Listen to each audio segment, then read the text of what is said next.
Bonjour à toutes et à tous, bienvenue dans King Energy. Bonjour Fernand, comment ça va? Je vais bien, cher ami, et toi, comment Ça vas-tu? va très bien parce qu'enfin, ça y est, l'UFC, là ils se sont dit 2023, on va remettre les pendules à l'heure. Après John Jones contre Cyril Gane, début mars, vous serez tous devant votre écran. On le sait avec Fernand, puis Fernand qui lui sera aux premières loges. Pour le choc pour la ceinture heavyweight, ça y est, le retour de Conor McGregor qui a été officialisé contre Michael Chandler pour le tough, et puis ensuite ils s'affronteront dans la catégorie welterweight. C'est un joli move, moi je trouve, de la part de l'UFC parce qu'ils font vraiment d'une pierre deux coups. Le deuxième coup, c'est quoi? Un, les gens vont enfin regarder le tough qui était un petit peu en perte de C'est vitesse, ça, mine de rien, et puis c'est deux, ça, t'as le gros choc qui arrive à la fin. c'est ça, ils relancent le tough. Et puis, enfin, même ils font plusieurs coups dans le sens où ils relancent le pay-per-view, ils relancent l'année, quoi. Enfin, en gros, alors, je le savais déjà un peu dans les, c'était obligé. C'était obligé ils veulent marquer le coup et vouloir rendre insignifiant la sortie des grands athlètes. À chaque fois qu'il y a un athlète qui est important, qui s'en va, même quand Brock Lesnar a bougé, derrière ça, ils veulent montrer, OK, Brock Lesnar, tu bouges, mais regarde ce qui se passe derrière. On vit à mort, ça fonce à mort. Et c'était prévisible, ils avaient prévu ça. Et encore, les dates, ils vont renchaîner comme ça toute l'année parce que si jamais il y a une annonce d'un combat d'un athlète de MMA en boxe, j'imagine bien que c'est la même soirée qu'il y aura un gros pay-per-view, triplé, doublé avec d'autres grands noms. C'est souvent comme ça, c'est les règles de la concurrence, c'est l'industrie qui fait ça. C'est que euh, dès que tu as ton ex qui bouge, tu veux lui montrer que ton nouveau mec ou ta nouvelle meuf, elle est un point au-dessus et que c'est un autre level, tu vois. Mais tu penses que cette année particulièrement, il y a cette volonté-là de la part de l'UFC d'asseoir un peu soit sa domination, soit de... Parce que je me dis, il y a peut-être aussi quelque chose avec les droits TV du côté ESPN ou des choses où toi, tu peux, enfin en tant que promoteur aussi, tu te dis, il y a cet intérêt après quelques années où ils ont un peu ronronné, là de se dire, on remet un petit peu les pendules à l'heure. Je pense qu'il y a un peu de tout. La première des choses que pense un promoteur sportif, c'est la rentabilité. C'est de se dire, on ne va pas dormir sur nos lauriers. À chaque fois, même si c'est un truc mineur que fait une organisation concurrente, dès qu'il y a un move d'une organisation éclatée par terre à côté de toi, ce qui te vient en tête le lendemain, c'est de dire, il faut que je lui remette des bouchées doubles, quoi. Il faut que je lui marche dessus. Et donc, je pense qu'il y a pas mal de moves en ce moment de certaines organisations, même si le One FC perd beaucoup d'argent en termes de contenu vidéo et de highlights, ils font de très beaux contenus. Même si le PFL perd beaucoup, énormément d'argent, ils font des très bons moves en signant pas mal de grands noms et ils ont un tournoi qui est unique dans le monde. Dans leur manière de faire des playoffs et tout. Donc, du coup, pour l'UFC, ça devient important de marquer le coup et de se dire, OK, on va revenir à nos racines. Qu'est-ce qui nous a rendu super bons, superstars? Voilà, c'était le teuf. On a réuni sur le teuf comme il était, avec un mec clivant, comme Conor McGregor, et un mec qui va sortir des gonds, quelqu'un qui n'est pas clivant, qui en général est organisé, mais on sait que comment dire, on sait que c'est un faux calme, Chandler. On sait il est tendu. On le voit dans sa manière de combattre. On sait que physiquement, son attitude, son comportement montre que c'est quelqu'un qui se contrôle. Et que si tu le pousses un peu trop, il va péter. Et donc, du coup, l'UFC s'est dit, dans la maison, ça va péter. Ça peut pas, on peut pas tenir toute une saison sans qu'il pète un câble parce que Conor lui a fait quelque chose de pas bien. Et donc, du coup, ça va créer quelque chose de bien qui va redémarrer les affaires. À côté de ça, on envoie la sauce pour redémarrer et tout, quoi.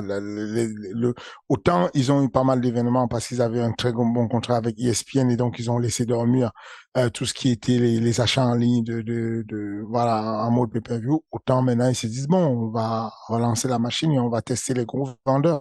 On n'a jamais eu autant de gros vendeurs alignés.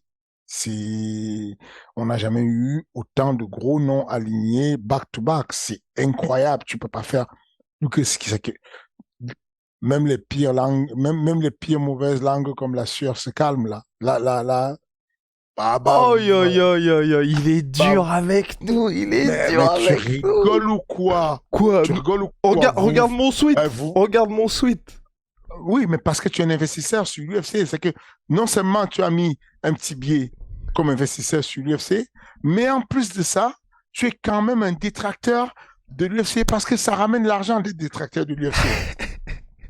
Quasiment, il y a une industrie sur le fait d'être détracteur de numéro un. C'est vraiment une vraie industrie, quoi. Il y a des gens qui vivent dont le salaire dépend directement de ce qu'il dit du mal de ce qu'il peut dire, de ce qu'il peut trouver à dire sur l'UFC.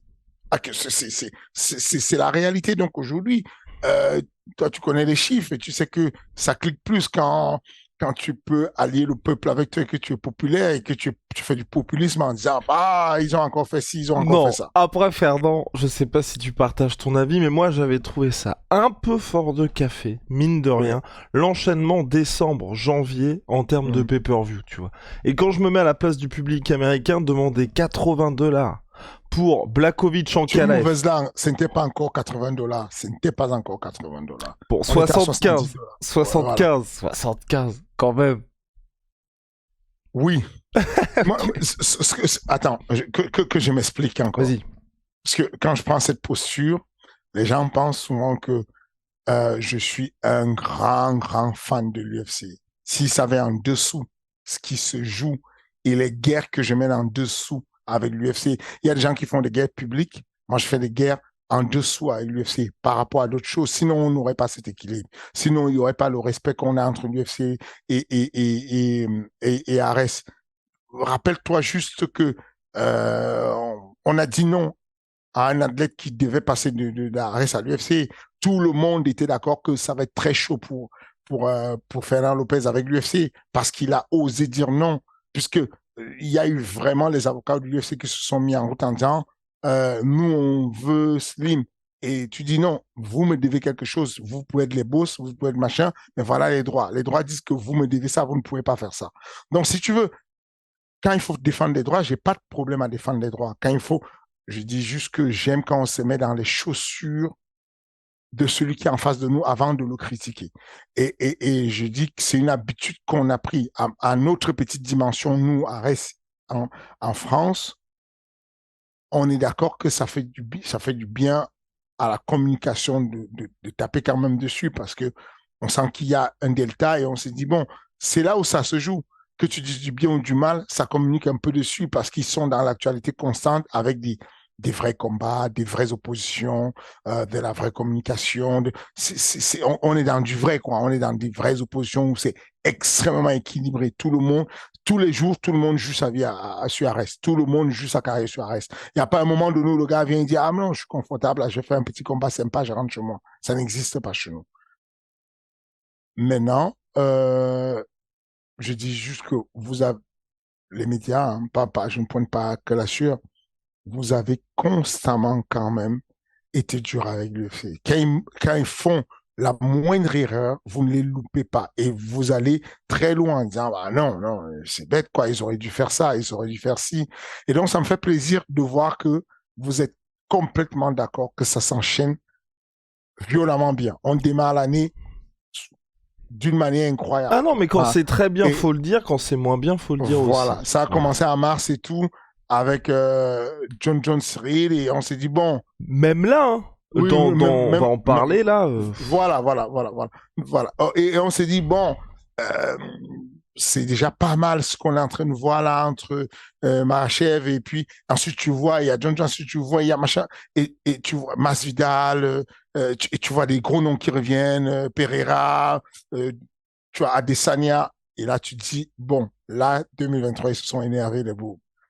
Et c'est bien pour tout le monde parce que ça redonne un coup d'élan, ça rebat les cartes parce que le Bellator, je ne sais pas si tu es d'accord avec moi, ils sont en perdition totale, le Bellator. Et bah voilà, justement. Bon alors attends, il y a tellement de sujets qui se... On va parler du Ouais, Bellator très rapidement. Donc là, la c'est- dernière de Fedor, mm, c'est très bizarre. On en parlait souvent d'ailleurs avec Big Rusty. Pour nous, il y avait une quasi malédiction. Aujourd'hui, on a passé le stade de la malédiction, mais pour moi mm. et pour Rusty, il y avait une malédiction Bellator dans le sens où il signe Aaron Pico, le mec doit être une superstar. Boum, ça passe pas. Il signe Fedor Emelianenko, premier combat, double knockout contre Matt Mitrione. Tout ce qu'ils ont essayé de Mais faire, même ça a avant, raté. contre Dan Henderson, enfin, les mecs, tout ce qu'ils tentent de faire, ils arrivent toujours au mauvais timing. C'est une affaire de mauvais timing. C'est exactement ça. Ça veut dire que le Fedor était le mec le plus demandé par l'UFC. L'UFC, c'est l'un des échecs de Dana White. Donc, c'est une affaire de choix aussi de la part de Fedor. Fedor, à l'époque, il avait C'était le Strike Force à l'époque. Hein. Ouais. C'est ça. Donc, Fedor, il refuse de fonctionner avec l'UFC. Au final, il accepte d'aller devenir en Europe, de rentrer dans une organisation occidentale ou en tout cas du côté de l'Ouest. Il prend le Bellator et bim, KO. Boum, KO. KO sur un jab, enfin, une espèce de Trois jab défaites de crochet. suite, ouais. C'est une catastrophe. Et au-delà de ça, enfin, la communication du Bellator, c'est une catastrophe. La manière dont est organisé les commentaires du Bellator, il y a tout qui te rappelle une vieille organisation. À côté de ça, le PFL monte en flèche. À côté de ça, le One FC monte un peu dans leur comme de leur manière à eux. Mais ce que je veux dire, c'est que c'est bien que là, je pense que le Bellator va redémarrer quelque chose de nouveau. Et, Ils vont su- se... et surtout Vas-y. qu'apparemment, il y avait des rumeurs comme quoi le Bellator était pas forcément en vente, mais en tout cas que la société, la maison mère du Bellator ne serait pas contre qu'il soit racheté. Oui, Ouais. non, c'était pas vrai les rumeurs. En gros, les gens confondent tout. Les gens confondent quand tu vas mettre tu vois, à un moment donné, il y a eu des rumeurs qui disaient que Arrêt c'était en vente. En gros, si les gens apprennent dans un bruit de couloir qu'il y a une ouverture, une levée de fonds qui se passe et qu'il y a un gros investisseur qui va entrer, ils considèrent que ça veut dire que tu as vendu en fait, parce que tu as vendu 15%, 20% et ils considèrent que non, le Bellator n'a jamais été en vente. En réalité, il y a eu un mouvement d'investissement dessus.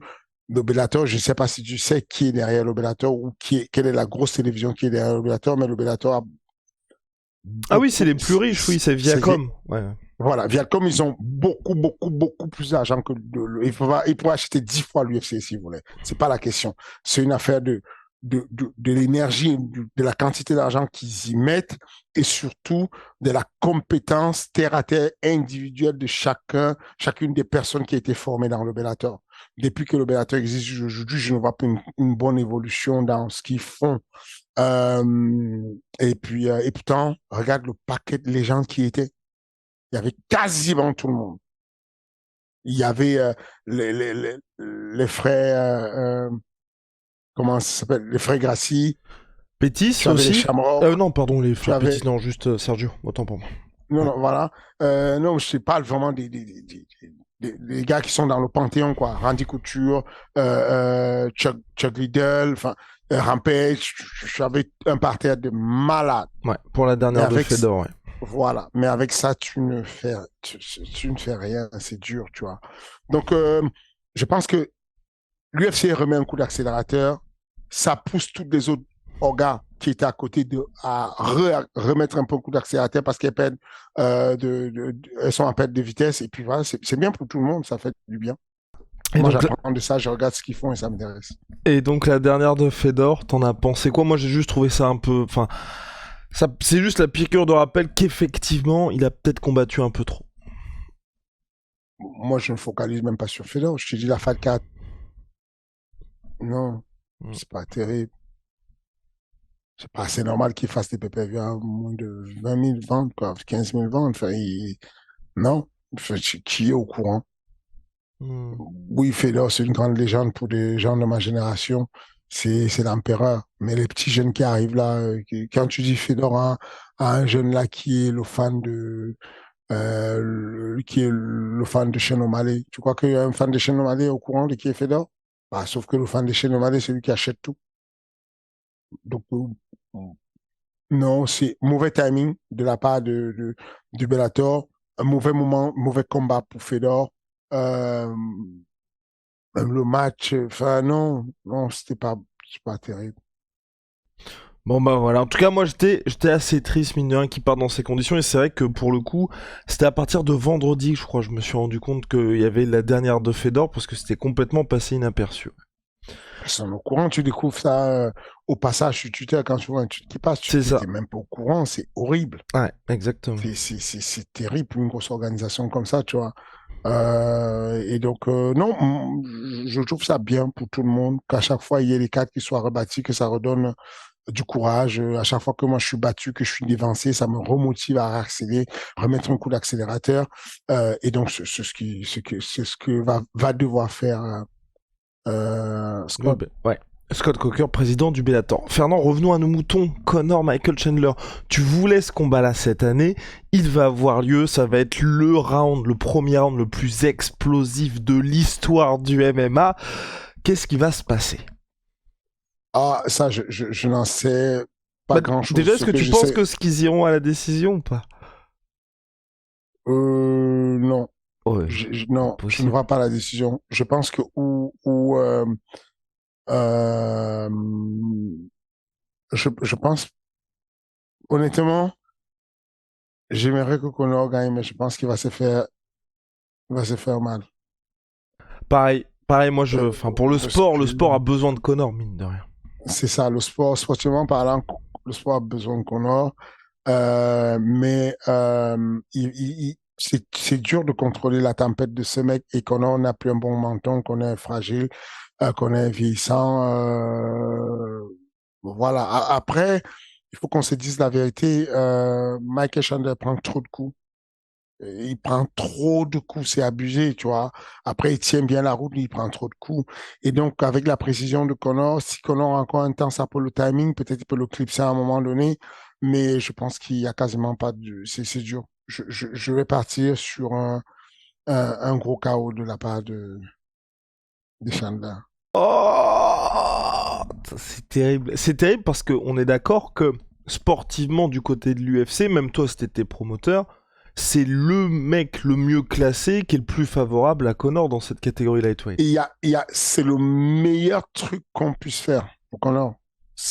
Là, il est refait, il est repeint. Il gagne ce combat, il est légitime au calme pour la ceinture. C'est ça. Le mec qui n'a pas combattu depuis belle lurette, il est sorti du pool et c'est là où je reviens encore à la discussion du fameux mérite, de dire il mérite ou il ne mérite pas. Quand vous avez une superstar comme Connor qui vient et qui passe les lignes et qui coupe les lignes et qui passe devant tout le monde, en le regardant, vous ne le voyez pas certainement méritant pour le fait qu'il n'ait pas bossé à s'entraîner tous les jours pendant les 3 dernières années, mais il est méritant de ce qu'il a fait, qu'il a amené à ça. Je reviens sur le débat de Ragnar. Ce que je vois, ce qu'ils me disent, et je les comprends, hein, c'est normal, hein, de dire oui, mais c'est pas juste et tout, parce que ça c'est un discours qu'a eu Daniel Lenti d'ailleurs avec toi. Il a dit c'est pas juste parce qu'il y a des gens qui travaillent tous les jours. Moi j'ai des amis qui bossent tous les jours, qui travaillent tous les jours et qui font et qui arrivent à ça et qui n'ont pas la chance de combattre. Non, non. Qui décide de qu'est-ce qui est le mérite de ce que tu as travaillé? Ragnar n'est pas arrivé à avoir ce statut-là au hasard. Il y a plusieurs facteurs de performance. Il y a le côté physique, il y a le côté technique, il y a le côté résultat sportif, il y a le côté présentation de l'athlète, de l'asset, l'attitude qu'il a, comment il s'habille. Tous ces éléments-là sont des éléments qui, travaillés, mis ensemble, vont permettre de pouvoir aller déboucher l'emploi plus que les autres. Et ce n'est pas une injustice. Avec aujourd'hui, vous allez dans les restaurants, tous les restaurants UP, vous croyez que c'est un hasard si vous trouvez que des beaux gosses et des belles filles qui vous accueillent à l'entrée? C'est pas un hasard. Le recrutement n'est pas fait en mode dans ce restaurant, non. C'est pas que le hasard fait qu'il y ait des gens qui soient des bons à la réception, à l'hôtellerie, qui rentrent là et qui s'inscrivent, et le hasard fait qu'ils sont beaux, tous. Non. C'est un choix de se dire, en plus d'avoir des compétences dans le domaine, je vais choisir des personnes qui ont un beau look, un beau style, qui vont apporter, qui vont permettre que l'appétit reste constant pendant que, ils sont en train de servir. Tu vois ce que je veux dire? Parce que c'est le même principe sur le MMA. Un promoteur sportif, et c'est là où je parle encore de l'histoire de se mettre à la place de l'autre. Le spectateur a tendance à dire, moi, de mon côté, Daniel Lentidi, moi, de ma posture, bon, je trouve que c'est injuste parce que nous, on a bossé pendant longtemps. Non, Daniel, pendant que tu bossais pour faire de la compétition, pour faire des entraînements, des pompes et tout ça, l'autre, il bossait à faire autre chose. Il bossait à faire ses vidéos YouTube et ce qu'il fait, et ça lui a développé les réseaux sociaux. Donc, c'est maintenant ces facteurs de performance qui sont les réseaux sociaux, la comédie et tout ce qu'il fait, versus ces facteurs de performance qui sont ce que tu as fait. Parce que sinon, on va te dire, bon, non, tu fais quoi là? Tu as des réseaux sociaux qui n'ont même pas 100 000 followers. Qu'est-ce que tu veux faire là? Non, c'est pas grave, t'es bon, tu sais boxer, viens. Toi, c'est pas grave, tu sais pas beaucoup boxer, tu sais pas bien boxer, mais tu sais quand même discuter, parler et attirer le monde. Bon, viens, on va faire le croisement et on verra qui s'en sort. Ce sont des facteurs de la performance. Et je pense que Connor a fait ça. Connor ne s'est pas entraîné tout le temps. Il n'est pas légitime légalement pour aller faire le titre. Mais vu ce qu'il a fait, ces états de service, le mec qui a fait qu'on soit un jour classé comme sportif numéro un dans Forbes, tu ne peux pas dire à ce mec, bon, tu es comme les autres, tu vas faire la queue, tu vas faire comme les autres. Non, on lui demande juste d'être un peu potable.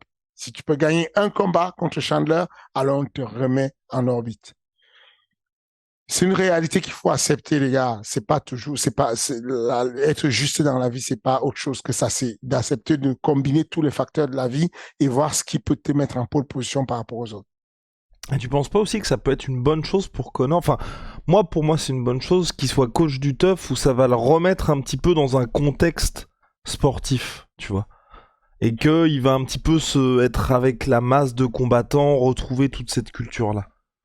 Absolument, même si je ne pense pas que l'état d'esprit d'un entraînement du TUF soit comme l'état d'esprit d'un entraînement d'un camp d'entraînement. Parce que je veux dire, tu es toujours conscient qu'il y a des caméras à côté de toi, tu sais qu'il y a, enfin, c'est pas pareil, tu ne t'entraînes pas pareil quand il y a et quand il n'y a pas de caméra autour de toi. Je pense que euh, il est déjà dans l'entraînement de toutes les façons. L'être humain qui est un combattant, comme Connor, quand on te donne une date de combat, ton attitude change. Je vous ai parlé de l'attitude de Cyril quand il apprend, étant à Vegas, qu'il va combattre et que c'est officiel, son comportement change en 2 secondes. Le corps, il s'adapte, le corps a peur du jour du rendez-vous où tu n'es pas au rendez-vous. Et donc, le corps s'adapte rapidement. Je pense qu'aujourd'hui, là, il sait il a Chandler dans sa tête, quoi. C'est un compétiteur, ça reste un compétiteur. Tu avais soif, tu es allé te saouler la gueule et tout, tu te rappelles qu'il y a Chandler qui t'attend et qui va en découdre avec toi, tu te calmes, tu vois. Tu vas boire de l'eau, tu vas te calmer, tu vas faire des pompes et des abdos. Mais malheureusement, ça ne devrait pas suffire pour Conor McGregor. Affaire à suivre. Il y a aussi un autre pronostic, Fernand, là qui va être très très chaud, je pense. Volkanovski contre Islam Makhachev, le numéro 1 contre le numéro 2 du pound for pound, Alexander Volkanovski qui monte de catégorie pour essayer de s'imposer, de devenir champ face à Islam Makhachev qui sera sans Khabib Nurmagomedov. Est-ce que Volkanovski peut créer l'exploit? Il peut créer l'exploit, mais difficilement. Je n'y crois pas beaucoup. On a vu un peu ce que ça fait de changer de catégorie, de, de, de, de, de se retrouver dans les catégories au-dessus avec Abdul. Abdul qui a combattu contre Rafal. On se rappelle que c'était un combat assez compliqué, assez difficile. Non, c'est pas facile pour l'Australien de faire ce qu'il essaie de faire, mais ce qui est bien, c'est que quand tu es pound for pound numéro 1, pound for pound, c'est tellement lourd. Il y a de l'histoire du MMA, je ne connais pas un pound for pound qui ne soit pas capable, qui ait une position ou une situation ou une partie de game où tu lui dis, fais attention au sol. On n'a jamais dit à un pound for pound, attention, il va affronter un mec chaud au sol. Non, ou chaud debout. Quand tu es pan for pan, tu es pan for pan. Ça veut dire que tu es très, très, très, très fort. Donc, on a un mec qui, même s'il perd le combat, ne va pas se faire déchirer. Tu vois ce que je veux dire? Il ne va pas se faire ouvrir, le gars. C'est bon, ça va être un combat. Maintenant, la réalité, c'est que moi, je vois Makachev au début, même en striking, oui, même en striking, il a un bon high kick, Makachev. Il a, non, non, moi, je n'étais pas à bord du train de Makachev, mais contre Oliveira, il m'a mis dedans, quoi. J'ai capté, non, je pense que je ne vois pas comment il peut être à la catégorie au-dessus.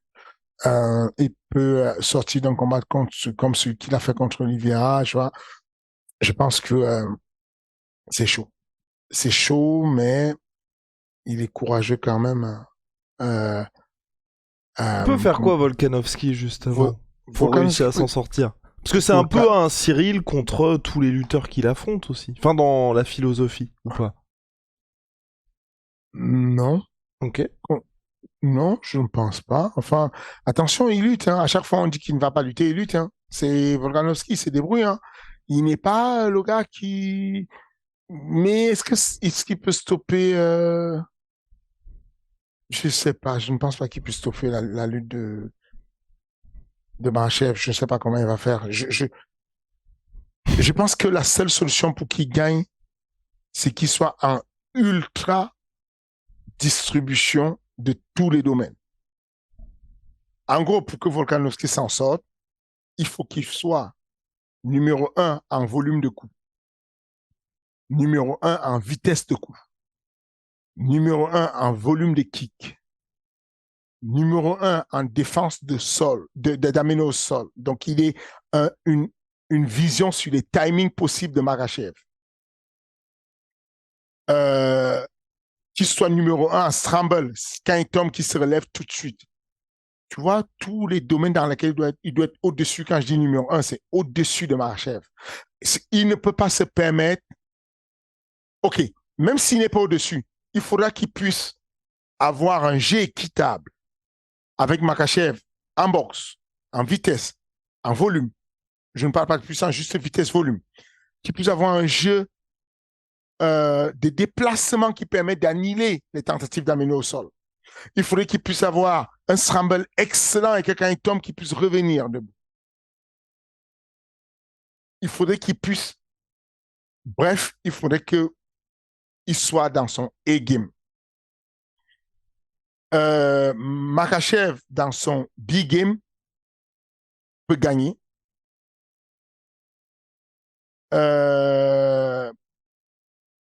Volkanovski, il est obligé d'être dans son A-game dans tous les domaines, y compris sur la lucidité. Voilà.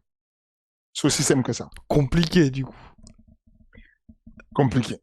Ah, mais il y a tous les matchs qui sont compliqués. Hein. Mais est-ce que tu penses que... Bah, en fait, en gros, moi, ce que je me dis, c'est que mine de rien, Volkanovski, sur le papier, si c'était un lightweight, c'est peut-être le gars qui aurait le plus de chances de chances de battre Islam Makhachev aujourd'hui. Tu mettrais qui? Bah, parce que pour moi, ce que je pense par contre, c'est que ce qui va se passer pour Volkanovski, c'est qu'il peut tenir tout ça, mais je pense qu'il peut tenir 2 rounds maximum. Et après, bah forcément, la fatigue s'installe. C'est ce que je te dis, tu ne peux pas être à ton A-game dans 7 compartiments différents tout le temps. Au bout d'un moment, tu vas flancher, tu ne peux pas tenir à un mec qui vient sur toi et tu sprawls, et derrière le sprawl, tu as le meilleur timing en boxe et tu as le coudé et tu te déplaces. C'est très, très, très difficile. Mais comment les battre? Comment les battre? Non, c'est pas. Si tu donnais l'avantage de la force à, Volkanovski? Volkanovski et qu'il arrivait avec le même niveau de force équilibré avec Makhachev, je te dis au calme, il le bat. Ouais. Parce que il a un niveau de complémentarité dans tous les domaines qui permet qu'il puisse, avec de la force, qui permet qu'il puisse équilibrer. Mais là, il y a un déficit de force il y a certes du volume de son côté, de la vitesse, mais qui va s'épuiser avec le temps. Et il y a un mec qui est un rouleau compresseur, qui va pas arrêter de lui marcher dessus. Au bout d'un moment, il va être fatigué, il va craquer, il va sortir. Mais ça, c'est spécifique à eux deux. Parce que tu me demandes comment les battre. Oui, il y a moyen il y a moyen de battre Marachev. Enfin, il y a bien eu, on pensait qu'il n'y avait pas de moyen de battre Oliveira, mais finalement, Oliveira, on l'a battu. Donc, je pense qu'il y a bien moyen de battre Marachev, notamment avec un meilleur sol que celui qu'on a vu d'Oliveira. Ce qui me faisait pencher sur Oliveira, c'était son niveau de sol qu'il a montré qui est excellent, mais il s'est fait écraser totalement, tu vois. Enfin, et moi, je suis encore persuadé que si on met un match de grappling pur, c'est ce que je pensais en tout cas, entre Oliveira et Makhachev, Oliveira gagnerait parce qu'il est fluide et qu'il attaque constamment. Mais on a vu que ce jour-là, on a eu un Makhachev qui était à son A-game et qui a écrasé simplement. Il lui a marché dessus. Euh, non, je pense juste que euh, on peut avoir un miracle, on peut avoir un gars qui arrive à son A-game et puis un Makhachev qui arrive à son C-game. C'est possible, la vie, elle est faite comme ça. Tu te lèves du mauvais pied, bah écoute, tu te retrouves dans la salle de sport. Le jour-là, la veille, tu étais magnifique aux entraînements. 2 jours avant, tu tuais tout le monde à l'entraînement. Le jour du combat, on ne sait pas pour quelle raison. Il y a des choses qui ne se connectaient pas. Tu n'es pas très, très en état d'éveil et tout. Bah, ça se passe différemment et tu vois, tu as juste tes yeux pour pleurer, c'est tout. Mais ce serait incroyable en tout cas. Et ce qui est sûr, et je trouve ça étonnant, je sais pas ce que t'en penses toi. Enfin, c'est 2 points. C'est un, j'ai l'impression qu'il y a un petit désintérêt de ce combat-là. Peut-être que c'est les grosses annonces qui font que Il y a, aujourd'hui. Vas-y. il y a trop d'annonces Ouais. et ça reste une petite catégorie. Hmm. En gros, sur le classement des combats de l'UFC, il n'y a que Conor au milieu qui a su créer un intérêt. C'est plus on monte, plus c'est intéressant pour le spectateur lambda. Les gens qui communiquent dessus communiquent d'abord sur les poids lourds, ensuite sur les lourds légers, ensuite sur les middleweight, et puis ça descend. Il y a plus de lumière euh, sur Ousmane Camaro, encore plus de lumière sur Israël Adesanya, encore plus de lumière sur John Jones et plus de lumière sur Francis Ngannou ou aujourd'hui sur Serigan. C'est toujours comme ça que ça se classe. Quoi qu'on en dise, c'est pas moi qui décide ou quoi. D'ailleurs, c'est pour ça que il y a une certaine stratégie de la part du management factory de se dire on va faire un focal sur les poids lourds. Ok, ok, ok, Donc, ok. si vous voulez suivre les formations dessus et comprendre le game, Fight Management College, FMC. Let's go, let's go, let's go. En parlant de ça, Fernand, donc là on a compris que bon pour Volkanovski, ça risque d'être un peu compliqué. J'ai pas eu le pronostic précis, cela dit. Je ne sais pas si je peux être précis sur ce pronostic. Ah, écoute, je vais me lancer. Je pense que Makhachev va soit mettre un TKO, soit un ticket au troisième round. Troisième round TKO ou KO. Ok. Et ben voilà. Ouais. Bon bah tant pis pour le pound for pound numéro 1. Mais c'est une dinguerie parce qu'il a tout mis. Il a fait tapis. Il va dans la cage et il dit, moi, on met toutes les ceintures. Je mets la ceinture du pan for pan, tu mets ta ceinture de machin. C'est chaud quand même. Il est sûr de lui, il y croit, quoi. Enfin, C'est chaud, mais et c'est là où paradoxalement je trouve que c'est intéressant pour lui. Il est numéro 1, il est champion featherweight, mais personne ne s'attend à ce que Volkanovski gagne. Enfin moi je connais personne qui m'a dit il va gagner. si. Ah ouais. Je connais quelqu'un, moi. Ok. Whittaker. Ok. Oui, bah après il est blasé, il est biaisé, je pense, par le côté nationalité, c'est son pote, Oui, voilà. oui, c'est comme ça que ça se passe en général. Mais oui, c'est chaud comme c'est un gros défi. Mais on sait, le MMA nous a déjà choqué. Le Mhm. MMA, c'est bizarre. Ça peut, voilà quoi, tout est possible dans le MMA. Tu Ok, à suivre alors. Et donc dernier point, le week-end dernier, il y avait Derek Lewis contre Sergei Spivak. On voyait tous les deux une victoire de Spivak, ça n'a pas manqué. Mais là, même si Derek Lewis n'est pas en danger, Dana White était fan de lui, il n'y a pas de souci. Mais la chute en 2 ans est vertigineuse. On parle de quelqu'un qui combattait pour le titre intérimaire contre Cyril Gane, qui était dans les petits papiers, enfin, pas dans les petits papiers de l'UFC, mais je veux dire, il était top 3, top 2 du classement. Et là, depuis, il n'y arrive plus du tout. Ça va très vite. Ça va très vite. C'est juste ce qu'il faut retenir. Il faut que les personnes qui travaillent autour du MMA, les médias, les coachs, le staff, les combattants eux-mêmes comprennent que la fenêtre de tir d'un combattant, elle est très petite.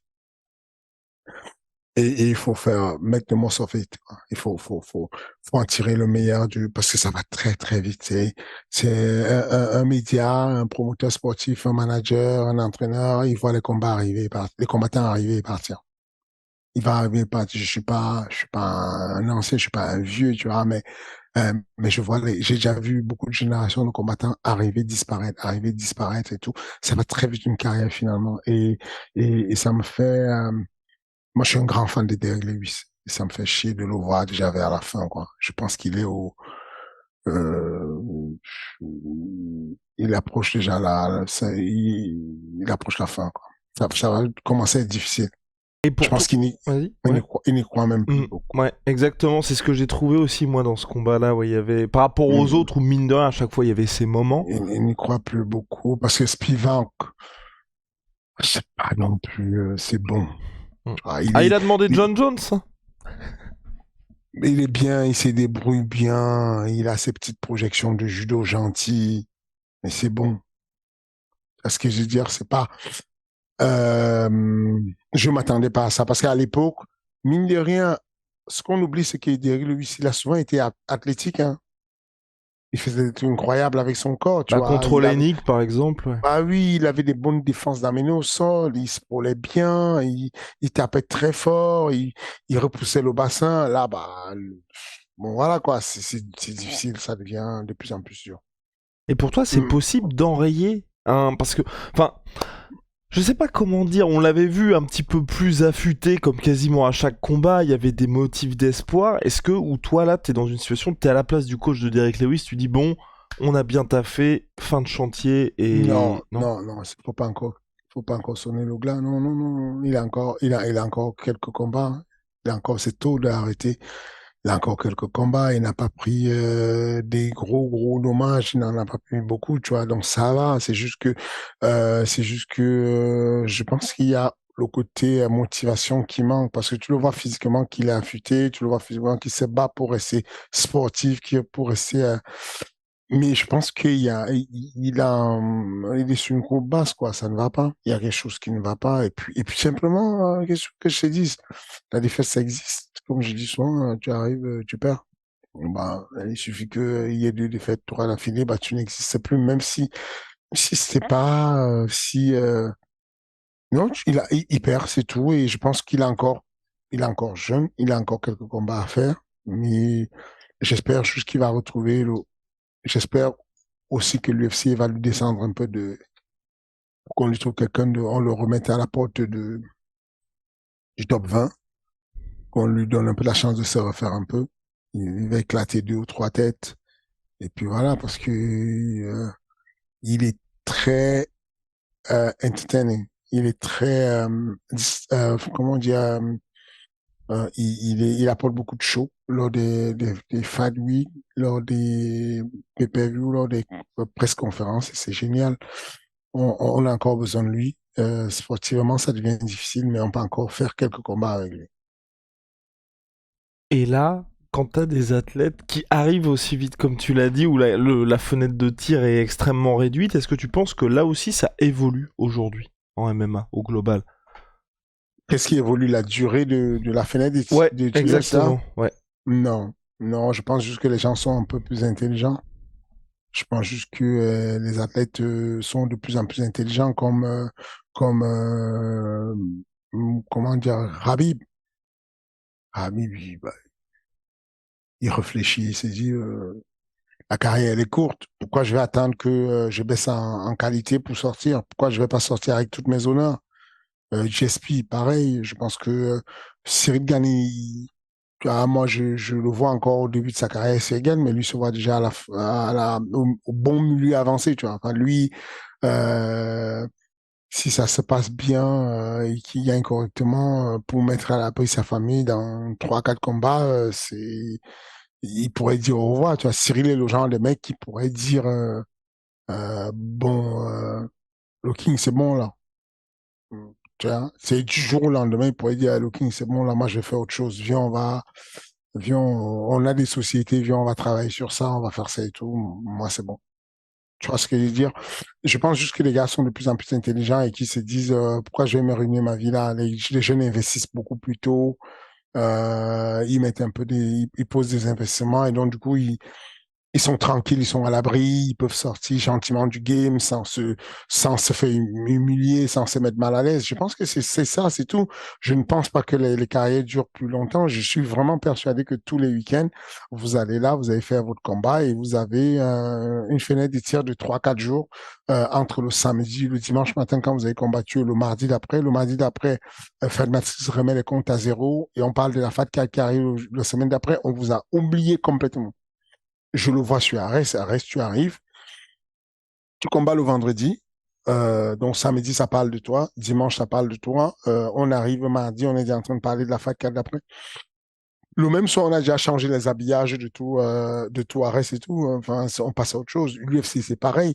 Donc, du coup, ta carrière va tellement vite, mais tu as des fenêtres de tir et si tu ne les exploites pas, à chaque fois, tu te dis, bon, c'est pas grave, je communique pas, j'ai pas besoin de faire ça, j'ai pas, le temps passe et tu ne vois pas. Donc, faut en tirer le meilleur des profits rapidement et construire quelque chose de bien, construire un petit patrimoine, construire un héritage moral qui va te permettre de suivre après. Des, des, des, des, des, des- Juste te dire, OK, bah, j'ai terminé ma carrière sportive comme Shell Sonnen, qu'est-ce que je fais par la suite? OK, tu sais quoi? J'ai fait ma chaîne YouTube et je vais parler des sujets des MMA. Et comme ça, tu te débrouilles et tu vois que tous le font maintenant. Pimblet, il a à peine au début de sa carrière, il a déjà une chaîne YouTube, une chaîne Twitch, une chaîne machin. Ils ont tous compris maintenant l'investissement, comment ça marche. Cyril a une chaîne Twitch, Cyril a des investissements un peu partout. Il fait du cinéma, il a des vrais gros rôles qui arrivent et toutes des proportions de cinéma incroyables. Il a des, donc, aujourd'hui, c'est ça qui fait la différence, c'est qu'en termes de management, il faut juste que les gars s'organisent à se mettre à gauche, à droite et qu'ils s'organisent et qu'ils soient à l'abri de tout ce qui pourra arriver pour capitaliser. Et comme ça, quand ils sortent du game, bah, le gars, Showman, comment il s'appelle, le poids lourd qui fait le podcast. Ah oui, Banane Chob. Ben voilà. Bah, tu vois, il est là, il est sorti de l'UFC tout frais, tout jeune. Alors, il n'était pas brillant, on est Ouais, d'accord, c'est clair. mais c'est pas grave. Il a rebondi, il fait autre chose, il bosse, tu les vois. Bisping, il est maintenant commentateur à l'UFC, il a sa chaîne et tout. Enfin, c'est ça qui fait la différence. Avant, les Fedor, je sais même pas s'il a un Instagram, je sais même pas s'il a un compte Twitter, quoi. Si, Enfin, si, il a un Insta, mais oui, il a pas Twitter par contre. Ouais, ouais. bon, voilà. Donc, tu sais, ça qui te donne. Les mecs étaient. Voilà, ils avaient leur truc de dire je fais du Uniquement sport, c'est sport, ouais. tout, tu vois. Et ils ne voyaient pas l'avenir. Donc, du coup, il est obligé d'aller combattre au bout d'un moment et il va encore faire un énième combat qui va gâcher et salir tout l'héritage qu'il a construit. C'est le Mhm. mec qui. Voilà, il a construit quelque chose de vraiment beau, mais il va gâcher ça. Et donc, apparemment, lors d'Ares 12, le 17 février prochain, il y aura un premier face-off en clôture d'événement, je crois, avec Fernand qui fera la sécurité au cas où ça part en vrille.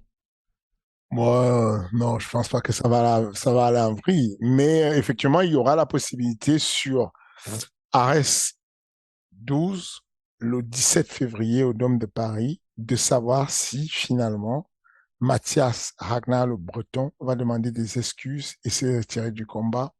Ce sera face à Daniel Lenti. Daniel Lenti a exigé des excuses si jamais Mathias voulait regretter d'avoir choisi ce combat. Je ne pense pas. Mais en tout cas, on va faire un face-off. Ils vont faire la première rencontre, le premier tête-à-tête le 17 février prochain. Il y a encore quelques places. C'est l'événement sur lequel il y aura d'ailleurs Demarte Peña et Elias Boukzedam qui vont combattre pour la ceinture vacante, non, la ceinture inaugurale chez les... Non, vacante. C'est la ceinture Vacante, qui ouais, avait parce que été dans Taylor, la c'est position. ça. Voilà, c'est la ceinture qui avait donc, c'est une ceinture vacante. La ceinture vacante de Taylor Lapillus qui va à l'UFC, elle sera disputée entre Elias Bouxetam et puis Monsieur Peña. Et ensuite, il y a Alioune qui fait ses retours contre Philippe. Alioune qui est très attendu. Exactement. Et ça pourrait avoir des incidences pour la ceinture d'ailleurs, ce combat-là? Oui, c'est clairement le vainqueur de ce combat va faire la ceinture inaugurale pour le coup pour les featherweight. Ouais. Non. Non, ok, Non, parce que je me disais peut-être Damien Lapillus contre Alioune. Non. D'accord, ok. Le King, merci beaucoup. À la semaine prochaine. Et puis on verra ce qui s'est passé lors du défi immense d'Alexander Volkanovski.